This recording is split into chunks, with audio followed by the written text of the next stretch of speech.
welcome to the Golden Hour. I am Golden Duffy, your host, and I am super excited about my guest today. You guys are in for an incredible treat. It is such an honor to have this person with me today. I am welcoming Courtland Warren, who knows that you can come from anywhere and leave your legacy everywhere. Born and raised in Idabel, Oklahoma, Courtland left with dreams and lessons he acquired through hardships and hope. Traveling over 1 million miles around the globe, Courtland has shared these lessons while shifting mindsets and helping companies and entrepreneurs to navigate and overcome challenges. Building a dynamic portfolio of more than 10,000 speaking hours over the past 20 years, Courtland has been empowering multimillionaires and dreamers with the hardcore truth about what it takes to grow a successful business and get high-performing results. Through his hard-hitting transformational training, Courtland teaches companies to connect with and coach the greatness from within themselves and their organizations. Studying organizational behavior at Oklahoma State University equipped Courtland with the certitude that he was destined to recreate people's beliefs about what they are capable of being. Today, Courtland is on a mission to create a life that matters, unmute the voiceless, and transform mindsets. Courtland knows how to win and coaches his clients to overcome any perceived limitations or circumstances. He intentionally strengthens his clients' resilience quotient as he steers companies and entrepreneurs through turbulent times where they rise stronger and wiser. Using raw facts, unfiltered experiences, and relevant stories, Courtland Warren masterfully disrupts complacency and resistance with action, accountability, and change. Companies and entrepreneurs ready to produce greater results, outcomes, and profits capitalize on Courtland's coaching and training to become more reputable, responsive, and resilient. An avid competitive golfer, Courtland resides in Tulsa, Oklahoma. He relishes reading compelling stories about ordinary people who have made extraordinary impact in the world. Help me welcome Courtland Warren. I'm ready. Good after. Hello. I don't know what time it is. I don't know what time it is. Right? It could be morning, afternoon, evening, 1 out of 3.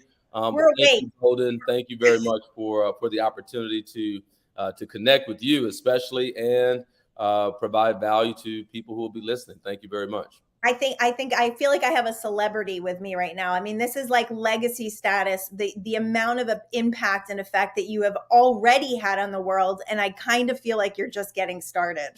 Well, I've been saying for a while, I feel like I am entering my prime. It'll be one of those things where you hear about the 20-year overnight success story. You know, it's like, but the truth is I'm an unknown except for the people that I've been able to impact. I'm not, you know what, Golden, though, I'm not one to say that I'm not special. Yeah. I don't say that either. So, you hear people, I'm not special. Because I believe I am. Yes. I just happen to believe that everyone else is also.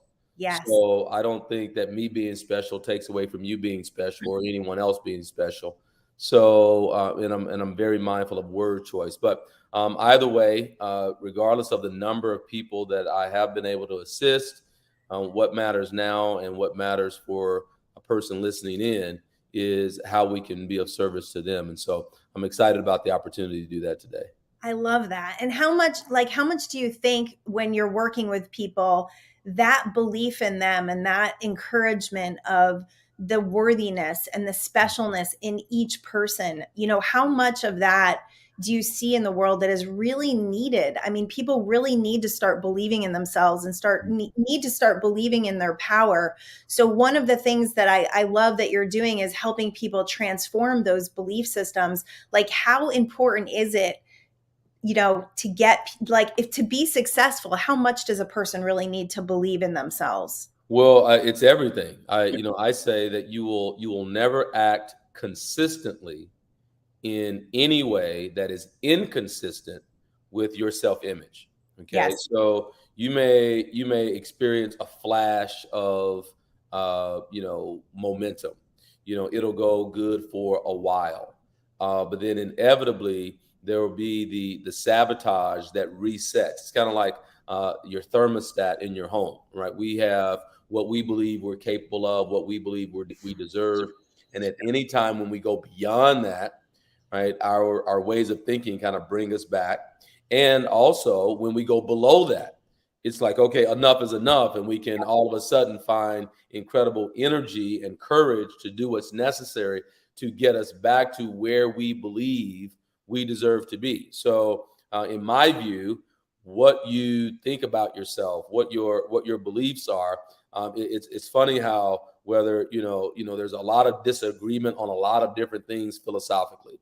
So whether it's the theologian or the scientist, they have varying things that they disagree on, but it seems that the one thing that everyone seems to agree, from theologian to scientists to ages back, philosophers to current day, there is this idea that we become what we think about.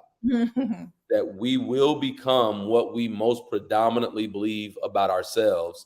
And it's not the beliefs at the conscious level of mind as much as it is the more predominant, the ingrained beliefs that are the result of life experiences, events that shape our belief structure and what we think we deserve, what we think we're capable of, and so forth. So in my view, it's everything. It's everything. Yeah. And I totally agree with that. And, one of the things that I teach is you can talk positive all you want. You can try, people that try to think positive all they want. But if the underlying belief systems, the one that are deep down that kind of sneak up on you in the middle of the night, if those are not in check and you don't have a way of kind of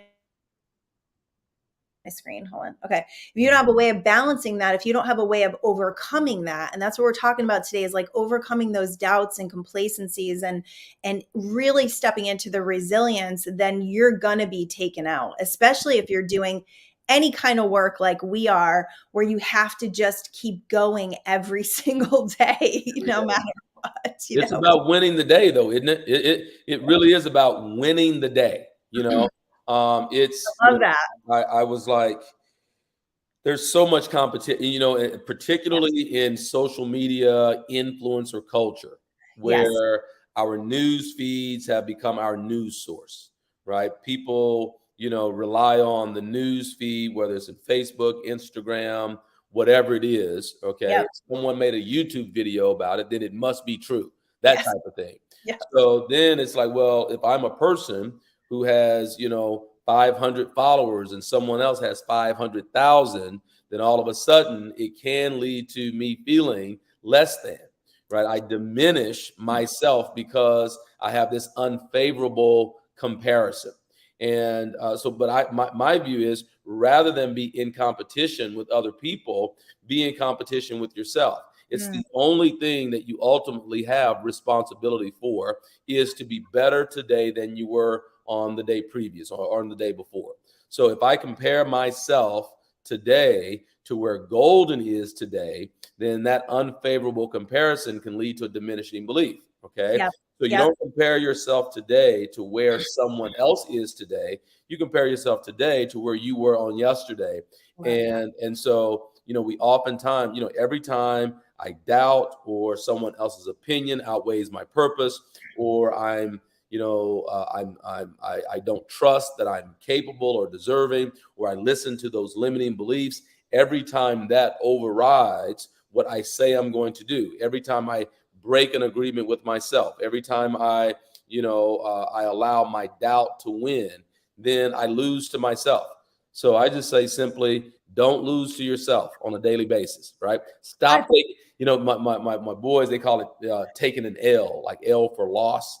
Oh man, he took an L right there, Dad. Okay. So I just say, stop taking L's to yourself. Win the day.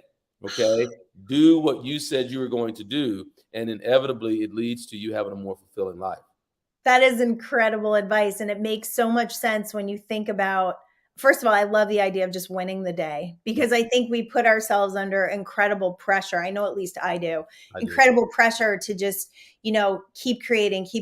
And it's like, well, what did we do today that was better than yesterday? And what did we do today that's going to make ourselves more, is so much easier than looking outside of ourselves for any kind of validation or comparison. That is incredibly good advice. I absolutely love it.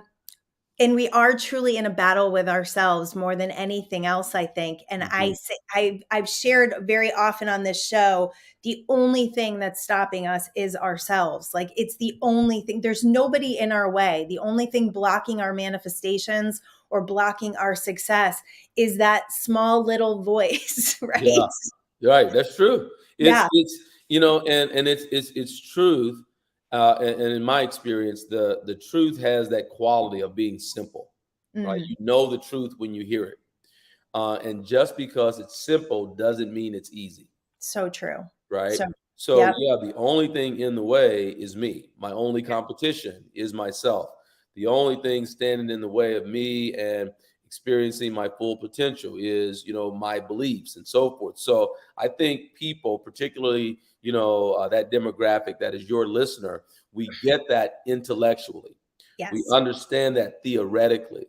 But I don't want to diminish how difficult it is to move through Yeah. those limiting beliefs, right? To Yeah. move through the doubt, to move through the criticism and being, one's tendency to be hard on themselves, the self sabotage, the indecisiveness. It is true though, okay? And just because it's hard to move through it doesn't change the truth of it. So, absolutely 100% Golden. It is those ways of thinking that get in the way. Why? Because we become what we think about. Yes, we become what we think about. And we're often identified with something in the past. We're identifying with our old belief systems, things that we learned when we were very young and things that our parents put on us, or, Mhm. adults, teachers, whatever.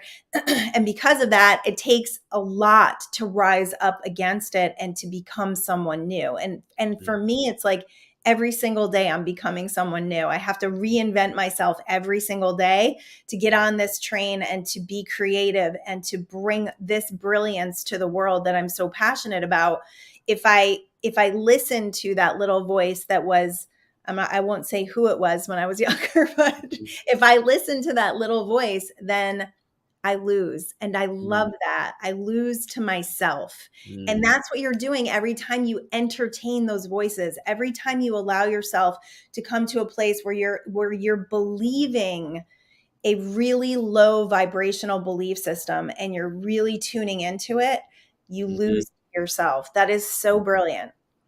It's I love it. it's those experiences that shape what we believe. If you can imagine that we come into the world and we don't have a belief structure in place. Right. There is some evidence that maybe there's some, but for we'll generalize it for those who want to be adamant and definitive. We'll generalize it and say, for the most part, we come into the world without a belief structure in place, Right. and then we interpret the world. We interpret what's happening for us through life experiences. I don't think there's anyone who would disagree with the fact that when you think about a small child and the qualities and characteristics of a small child, we hear things like loving and honest and trusting and persistent and courageous and determined. Like, and it's not just some small children, but all small children. We come into the world that way, but then something happens, right? We call it life. Right. Life happens, and from our life experiences, it can begin to color or cloud what we believe. So I ask people often in seminars, I will ask, how many of you know that you have trust issues? And hands will go to the sky. I say, okay, so how many of you recognize that when you came into the world, right, you all you knew was trust. So what happened? Right? Right. Well, what was the event? What was the experience where your trust was betrayed, or you were let down, or you were open, honest, vulnerable, and that was violated in some way? Those events and experiences, whatever it was, whatever the event or experience is that takes you from the core of who you are, was for you a traumatic event, Yes. and it's relative. Okay. So, my dad left when I was 4 years old. Now, I was the kid who wanted to be just like his dad. There were superheroes, there were athletes, there were entertainers. None of them mattered to me. I Interesting. wanted to be like my dad. Wow. And so when he left home at 4 years old, my interpretation of that, Okay. Not intellectually. The feeling that I had, a 4-year-old making sense of what just happened, because he would say, I love you. We had fun. It was great. Then he leaves. So my interpretation of that was, well, I'm not lovable. Right. Or I'm not good enough. Yeah. Or he's mad at me. So now, because he leaves and I am at 4 years old needing to make sense of what just happened, my interpretation of that, an inaccurate interpretation, yes, but to the 4-year-old Courtland, it made sense. And so when he leaves, my interpretation of, well, I'm not lovable, I'm not good enough, there's something wrong with me, right? That gets supplanted. That becomes a predominant belief for me. Yep. Okay. Now I move through my life, and what's happening is, because you understand this law of attraction and how that works, yep, based on the frequency of vibration that I'm on, not that I have to say the words out loud, but if the belief is there that I'm not good enough, I'm not deserving, I'm not lovable, then I attract into my life experiences that become evidence of that. Yep. I didn't have that belief structure to start. No. But a life experience, then my interpretation of it. And because of how powerful I am, because of how powerful you are, because of how powerful we are, we get to be right about what we decide. Yes. And your subconscious mind will not argue with you. So now I look back today and I say, well, I see a 4-year-old kid whose parents just divorced. Of course, I'm not going to look at that small child and say, well, now that means you're not deserving or worthy of having a fulfilling life. But relative to what the experience was like for me, that was traumatic. Yeah. Is that takes you from the core of who you are. That is a traumatic event. And so, post-traumatic stress disorder is not just reserved for military, personnel. Yep. Right? A divorce can be a traumatic event. An ailment can be a traumatic event. A diagnosis could be a traumatic event. Losing your job and you're the breadwinner, that can be a traumatic event. And so there is post-traumatic stress disorder, but there's also what's called post-traumatic growth. And a lot of my work has been focused on what's the resilience that's required to bounce back, okay, to go further than I've ever been as a result of who I had to become in order to move through whatever the trauma was. That makes sense. And when you're working on that sort of trauma, it takes time because the awareness of that belief system isn't enough. Correct. Correct. So It's the right. First You can stage know of it. transformation Yes. is awareness, but it's not enough. Okay. So then what sort of things did you do to kind of overcome? I mean, obviously it's a process and it's a journey, and it's recognizing it every time it comes up. And then, when you're talking about post-traumatic, it's like there's triggers involved. So you have a trigger, you go back to being that little boy again, you're seeing evidence of it in your world. And then where do people go from there? So, and that's a great question. Great question. And anytime I just go on this long, diatribe, just jump in. I love it. No way, man. This is all good stuff. I'm not going to interrupt. Okay, I just want to. It's the golden hour, not the Courtland. No, your advice is golden. Trust me. So, the first stage in transformation, if I'm going to become new, right? Yes. If you're going to become new, if a person is to be new again, to become new, the first stage is awareness. It's important. It doesn't stop there. Right. I oftentimes say that choice is a function of awareness. Yes. Like I can't judge the choices that a person made until I know what options they were aware of. Right. Okay. So you might say, man, how stupid. That was so stupid. That was so dumb. What were they thinking? Well, that judgment, right? I don't get to have that judgment of another until I know what they were aware of, because choice is a function of awareness. Amazing. So with that in mind, once I'm aware of it, I then must choose whether or not I want it to be different. Okay. So it is, I'm one to say that unsolicited feedback is a form of abuse. I don't just come into your life and world and decide, hey, Goldyn, you need to go do this with your life, and you should be doing that. and it ought to be this way. Unsolicited feedback is a form of abuse, right? So, okay, a person may be content or happy, at least for the time, with where they are. It's not for me to come in and say that needs to change. So true. That ought to be different. Okay. Yep. So once I'm aware, then I must choose if whether or not I want to be different.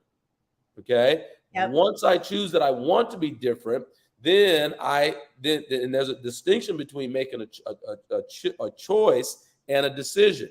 But after I choose, then I must decide what I'm going to become. Right. Right. So right. the word decide is an interesting word. You get used a lot, but if you break it down in the word decide, the suffix side, C-I-D-E, side, means to kill off. It means to eliminate. Okay, so without being morbid, right? Homicide, suicide, pesticide, genocide, it means to kill off. Wow. So one of the reasons why some decisions are difficult is because when you truly decide, it means that you kill off, you eliminate all other alternatives. Yes. You close all the back doors. So if I decide I'm going to be successful in business, it means that I'm just not going to, stick my toe in to see what the temperature's like. I'm not going to try it for 90 days to see how it goes. If I decide that I'm going to be committed in my relationship, it doesn't mean, well, when I get upset or when I get, some slight inconvenience, right? So a decision must be made of what I'm going to become. I must decide that. Okay. Wow. So yeah. I first become aware, choose if whether or not I'm going to be different, because I may I don't want to pay those prices. But if I choose that I'm going to be different, then I must decide on what I'm going to become. And once I make the decision on what I'm going to become, then we can talk about what actions are necessary to take, how we identify models, the realization that that success leaves clues, and then I can go out and then I can move into modeling. But there are some things that happen first, and so oftentimes people, solutions aren't being made available. There's no headway being made because they haven't truly decided on anything. And one of the things I know about the universe, I say God, but with respect to the fact that not everybody has that label or reference point. What I believe is that the universe, God, is very efficient and doesn't like waste. And so as a result of that, you will only get in your life what there's a purpose for. Okay. So just the desire for more money won't bring you more money because there's no designation for it. It's also true that in our lives, we will get exactly what we accept and allow. So I will say to people, you are exactly where you deserve to be based on what you've allowed. So what happens is we must raise our minimum allowable standard. So stop putting up with shit that ought not be allowed in your life, whether that's in relationships, in your finances. And the moment you draw a line in the sand and you say, this is no longer acceptable. I've been accepting things that are not acceptable. I've become okay and comfortable with a standard that is less than what I am capable of, whether that be my weight, whether that's how I'm being treated in my relationship, whether that's what my bank account looks like, whether or not, I see something in the world that needs to be changed and I have the ability to influence it. When you raise your standard, you change your life.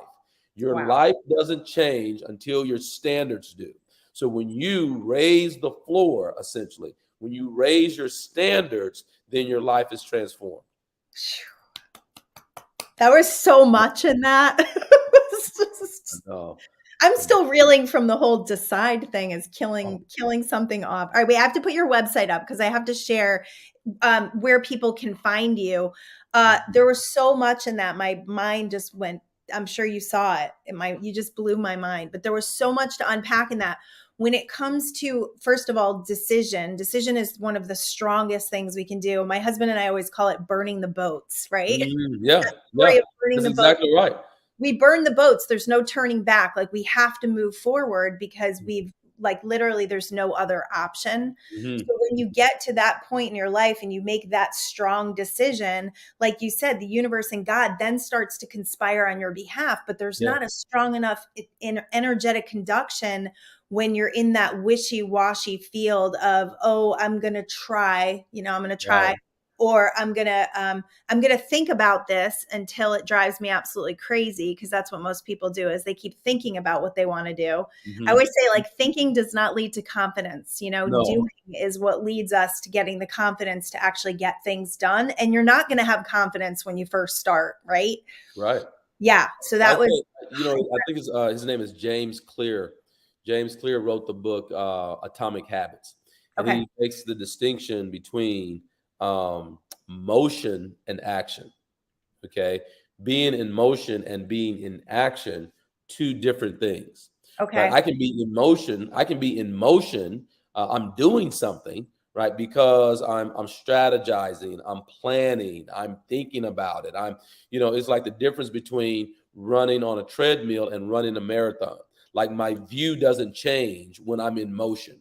When I'm in Right. action, I'm seeing different things. So the difference between motion and action is the result that's created. So let's say, I might set up write out an email sequence, to my followers, to my listeners, and I write this email sequence out, and it's perfect, it's done. That's motion, but it's not in action until I send it out and I get a client as a result of what that work that was done. So a Right. lot of times, we can get caught up in being in motion because I'm doing something, I'm planning, I'm getting it ready. And I have not met one entrepreneur who was successful ever who did not suggest that you go before you're ready. Yes. Now, you'll get all the people that tell you you need this, you need that, you need this, you need that, you need a bit, who was it? Fred Smith, I believe, the founder of FedEx, got a C. He got a C grade on his business plan for FedEx, right? The number of things that we're told will never work by those who are theoretically astute, Yes. okay? But in reality, contribution is binary. Yes. It's either you can make a contribution or you can't. Right. Okay, you can do something or you're not able to.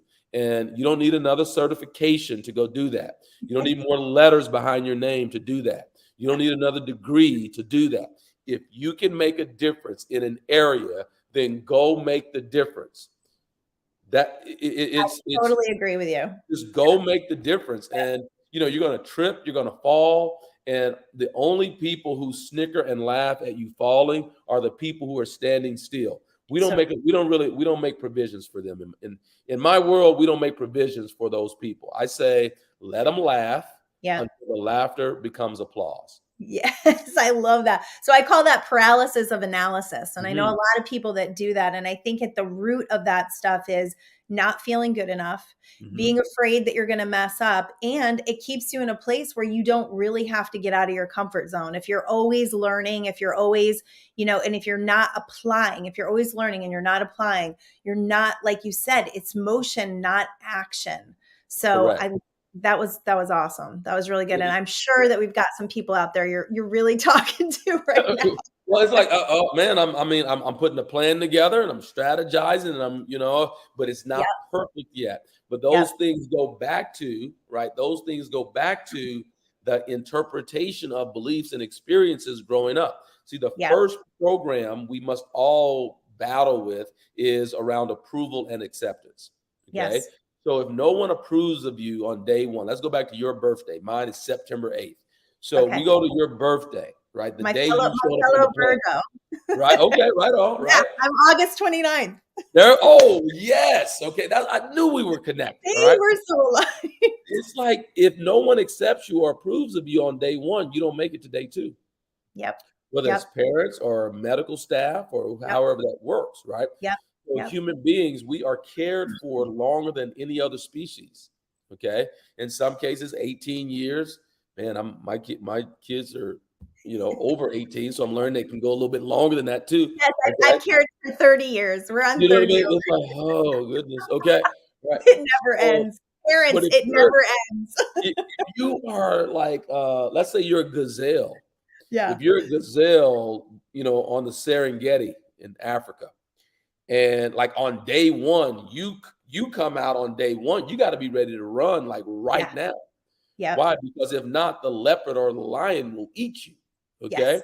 As human beings, we get taken care of for a longer period of time. We formed community, and community is what allowed us to survive.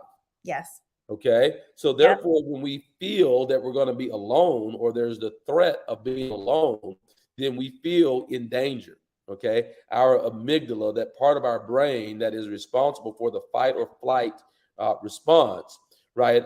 It also triggers the fear mechanism, right? So when that amygdala gets triggered, because I got to give a public speech and I'm standing on the stage by myself, Yeah. or I'm going to start a live stream, a podcast like Goldyn has done. Like, Yeah. I'm going to put my name on it, right?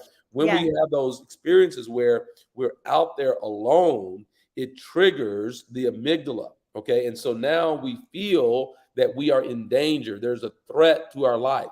So our brain has not evolved as fast as technology has. So you have essentially caveman and cavewoman who are, working smartphones and driving vehicles, but our brain is pretty much the same as about 100,000 years ago.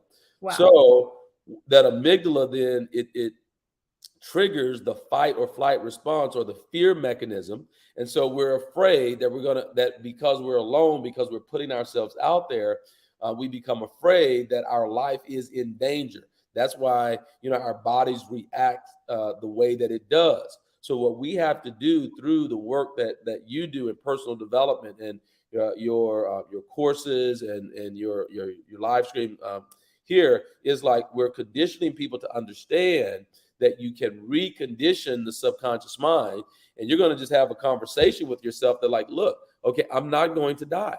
Right. I am not going to die because I start a podcast and put it under my name. I am not going to die because I write a book. I am not going to die because I do a YouTube video. And believe it or not, your internal programs will be like, oh, yes, we are. Oh, yes, we are. You're not going to die. Yes, I am. No, you're not. Yes, you are. And so we got to fight through that, okay, if we're going to live a fulfilled life. That's incredible. And honestly, every single one of those things that I've done, I felt like I was going to die when I was doing them. I'm telling you.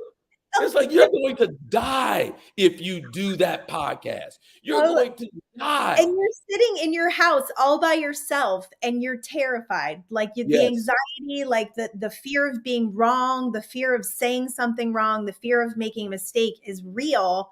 And you won't be able to get past that until you do something about it, right? Until you actually walk through that fear. And then on the other side, there's so much joy and there's so much healing and there's so much more for you to experience. But most people get caught in that process of terror and fear, which is very close to the feeling that you're going to die.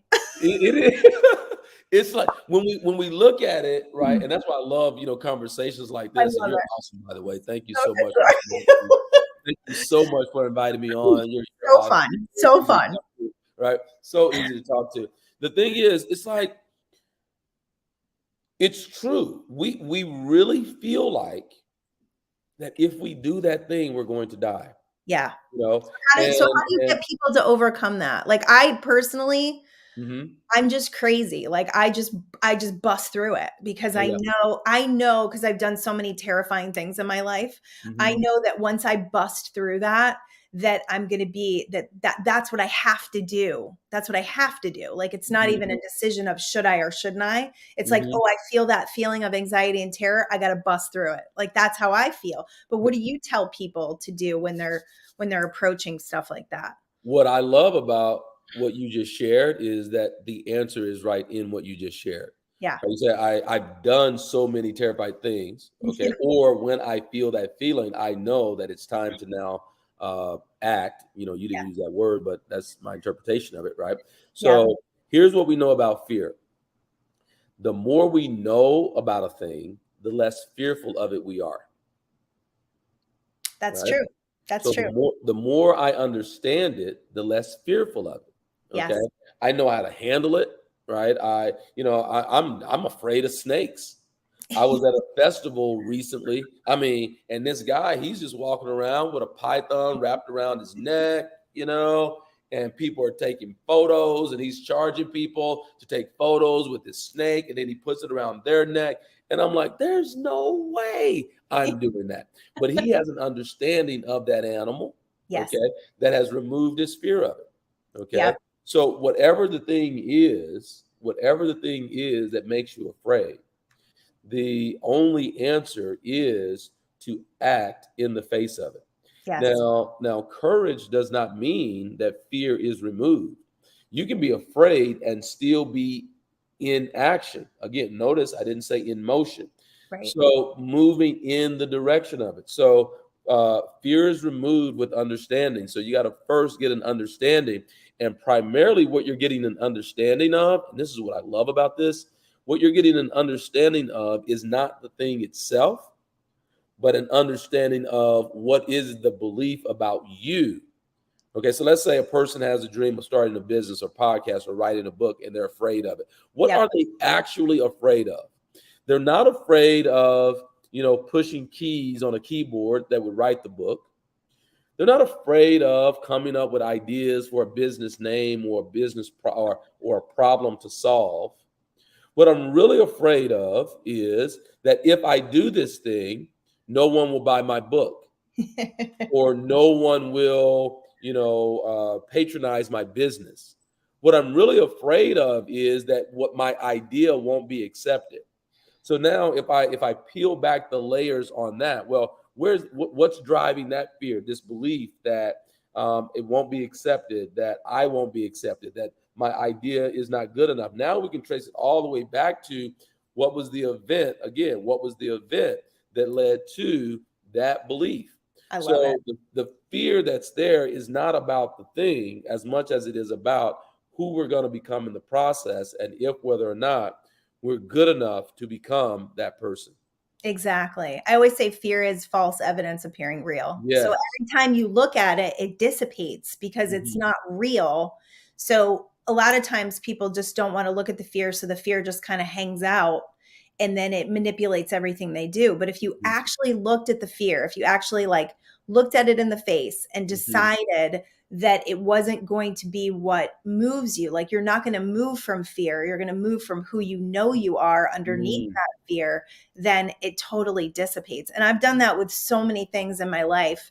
In fact, recently we might be moving, and the moves in my life have been through chaos. Like basically it's like you have to move within a week and you have to manifest this, and it's crazy.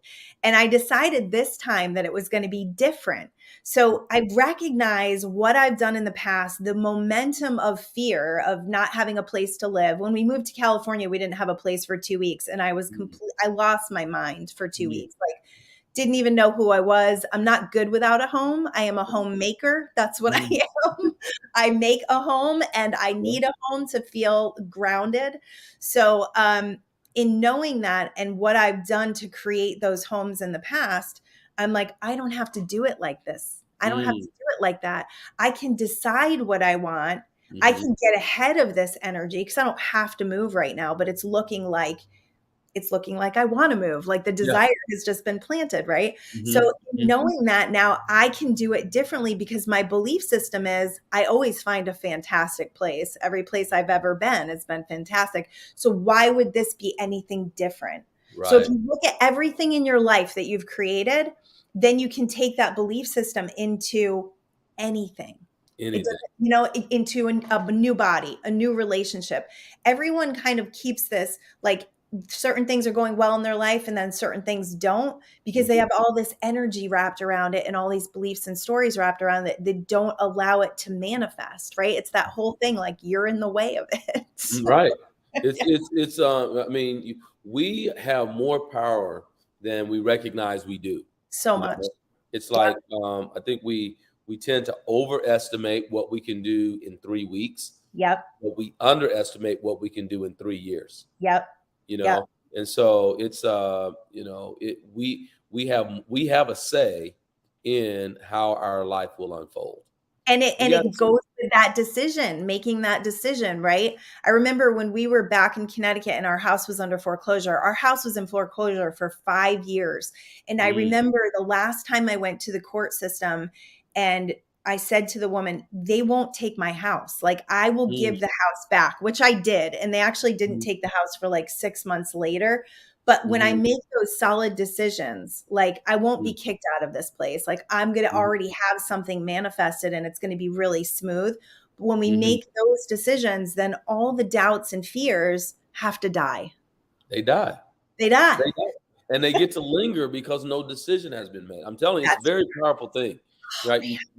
When this is the only option, Yes. and the reality is, everyone listening has been in those moments before where their back was against the wall, where Yep. they didn't know where the help was going to come from. They didn't know where the money was going to come from. They didn't know where the support was going to come from. All they knew was this is the outcome that must be. There Yes. are no alternatives. It is amazing, right? It seems miraculous, but it's not, right? It's not a miracle, okay? It's still applied principle. It's still applied law. And what happened was you got to the place where no other option was allowed. And by channeling the force of your will and your power, you were able to create an outcome. Now, here's the news. You don't have to wait for things to hit the proverbial fan. You don't have to wait for your back to be against the wall. That law is at your disposal all the time. I All love that. Because what we used to do is we used to create from chaos all the the time. time. And that was my aha moment yesterday, was like, I don't create from chaos anymore. I gave that up at least 3 years ago. To be able to be a manifester and manifesting energetically before things hit the fan. So Yes, you can do that. But if you sit there in your fear too long and your indecision too long, that's when you end up creating in chaos, because you haven't done enough things in action to promote what you actually desire. correct. That's absolute. So being in action, taking the action, it builds momentum, right? Yes. It builds momentum. And so now as you're building momentum, you're moving forward, then you start to see greater possibilities. Okay. That's what is so fascinating about human beings. Okay. Our superpower is our ability to think independent of our current circumstances or current reality. Okay. Yep. As far as we know, only human beings can do that. Like, it doesn't matter how bad things are right now. As a human, I can think about I can imagine what it will be like when I'm over it, when I'm through it. The ink doesn't even have to be dry on the bankruptcy filing, and I can be imagining what it's going to be like when I have when I generated wealth again.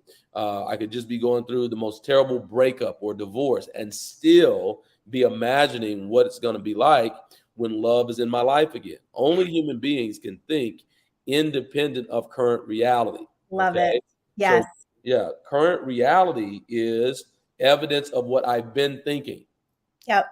Okay. That's what I've been thinking. So, being upset with myself about what's in my life right now is futile. It's Yep. only evidence of what my thoughts were. If I want tomorrow, quote unquote, to be different, then I begin thinking differently today. That's incredible. That is so true, because that's the conduction, right? Like, the conduction is how you respond now. It's not what you created in the past. Our now today experience is based on what we were thinking 5, 10 minutes ago. So Exactly. all we have to do is change the way we're responding to life and Hmm. asking ourselves, like, how would I respond if I knew this incredible, exciting, and new thing was coming? Right. Exactly Right? right. Instead of being That's upset the power about of what just visualization. happened, right? Yeah. Instead of being upset about the bankruptcy or Hmm. the foreclosure or whatever I've been through. I remember sitting in a realtor's office, and he had us on this phone with another realtor, and they were talking about us like we were victims, like we were a charity case. That's how he was talking. Mm-hmm. And I forever thank this man for doing this, because I got so angry in his office, because I know who we are, right? I know who we are. So I basically stood up and I stormed out, and it Hmm. made my desire so strong to prove not to Yes. this man, but to the world, that we were creators. And we ended up, within like a few days, we ended up finding this incredible apartment that we moved into, regardless of our nasty credit scores and regardless of what this man said to us and the shame he tried to put on us. In that moment, you made a decision. Yes. In that moment, you decided. Yes. That's what I'm referring. There were no, like, in that moment, Yep. you decided. That's, Yes. and that's why I encourage, and I'll encourage the listeners here, like, have a practice of visualization and seeing the outcomes that you want. Yeah. I'm a sports fan. My favorite team, the San Francisco 49ers. Okay. And so let's say we haven't been in a while. We haven't won a Super Bowl in a while. We won a few years ago. But let's say your favorite team. You can insert San Francisco or whoever, your team. Dallas Cowboys, they haven't won in a while either.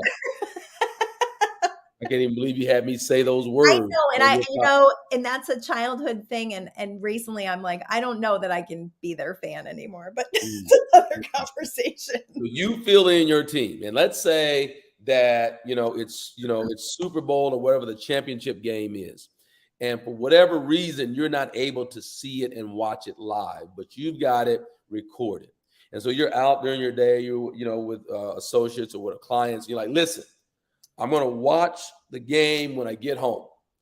Do not say the score. They're like, okay, all right, got it. Okay, got it. Don't say a word. I'm going to watch it when I get home, and I want to see it as though it's happening right then. Like, okay, no problem. So your clients, associates, whatever, they say nothing the entire day, and then you forgot one thing, so you run into the convenience store and they're like, hey, did you see that the Cowboys or the 49ers? And you're like, what? Oh, my, with the whole day, and it didn't happen. So now, but you go home and you're going to watch it anyway. And when you watch, you see that they go down 7-0, 14-0, 21-0. Are you nervous? No, you're not. Why? Because you already know what the outcome is going to be. Right. Now you become even more excited. Like, how did they overcome this big lead? I'm like, you're glued to see what happened. Wow. Because you already know what the outcome was. When we practice visualization and we see the perfect positive end result, we see the thing that we want, we see it in our mind's eye. You have to be in the practice of that, because the inevitable adversity and challenge and obstacles, they will come.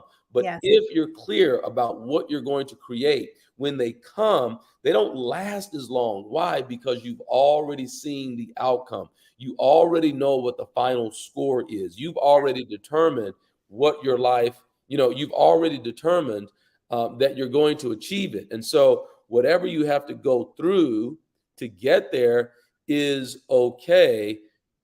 And it's easier to navigate when you've already seen the outcome. I love that. That puts on a whole new spin to the idea of visualization, because it's energetic manifesting. So once you're in the energy field of it, then you've already projected, right? Like a projector, you've already sent the projection out. So that projection has to come back to you. And because you have that to hold on to, the doubts and all of those things don't matter as much. They don't have nearly the effect. They don't have nearly the effect. Yeah. Because what you've done to your energy field, you've basically set your energy field towards, and I always say it's like leaning, right? We're leaning in the direction of the manifestation versus leaning in the direction of the doubts, because the frequency is going to grab you because of momentum. So as soon as you start entertaining the doubts, that frequency is going to tune you in, and then you're going to have all sorts of other things that are like that. So if you can keep leaning in that visualization place, then you're putting yourself in a higher frequency. And that's how the world is created. That's quantum physics, right? Everything that is created, that has ever been created, is an application of the principle that you were just talking about. That's my favorite conversation in the world. That is it. I mean, everything is that. Is, and I know we're, up against, time, but one of the things that in relation to that, Goldyn, is, I think as we have to be willing to give up what we think we already know. Yep. Right. Yep. So if I'm, the acorn wants to become an oak tree, Mm-hmm. and so the acorn's like, man, I would love to be the mighty oak tree. And it's like, okay, nature's like, great. Well, we got to put you in the ground first. Yeah. And the acorn's like, it's too dark down there. I just want to be the oak tree. Like, I got it. But we got to first make a hole. We got to plant you in the ground. And the little acorn is just very resistant. Like, no, no, no, no, no. I want to be a big oak tree in the park. I want to provide wonderful shade and picnics, for people like Goldyn and her husband, right? I want to be that oak tree. I want them to kind of like they can carve a little heart in me with a little arrow with their initials and all of that. And it's like, I got that that's what you want to be. But first, little acorn, we got to put you in the ground. Right. And so the acorn, right, before that acorn will ever become an oak tree, it has to cease to be a seed. Yes. Before the acorn can become an oak tree, it has to give up being the seed. Right. And so if we're going to transform our lives, we've got to give up who we've been. We've got to be willing to let go of what we think we know. And notice how, I'm looking out my window here, a building, and I see these tall like buildings here, but and it makes me think that the foundation is the most important part of a building. Yes, but it is also true that the taller the building, the deeper in the ground they dig for the foundation. Right? Yeah. You don't build 50-story buildings on a slab of concrete.